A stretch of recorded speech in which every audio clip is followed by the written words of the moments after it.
नमस्कार साथीहरू, म आशिष र दिस डे 25 डिकोडिङ संविधान धारा।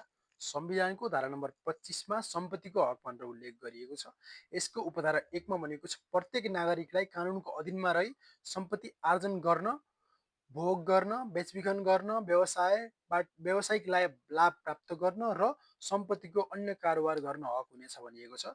तर राज्यले व्यक्तिको सम्पत्तिमा कर लगाउन र प्रगतिशील करको मान्यता अनुरूप व्यक्तिको आयमा कर लगाउन सक्नेछ भनिएको छ। यसको स्पष्टीकरण भनेर दिएको छ। यस धाराको प्रयोजनका लागि सम्पत्ति भन्नाले चल अचल लगायत सबै प्रकारको सम्पत्ति सम्झनुपर्छ र सो शब्दले बौद्धिक सम्पत्तिलाई समेत जनाउँछ भनिएको छ। त्यसै गरी यसको उपधारा 2मा भनिएको छ सार्वजनिक हितका लागि बाहेक राज्यले कुनै व्यक्तिको सम्पत्ति अधिग्रहण गर्न प्राप्त गर्न वा त्यस्तो सम्पत्ति उप कुनै प्रकारले कुनै अधिकारको सिर्जना गर्ने छैन भनिएको छ। तर कुनै पनि व्यक्तिले गैर कानुनी रूपमा आर्जन गरेको सम्पत्तिको हकमा यो उपधारा लागू हुने छैन भनिएको छ।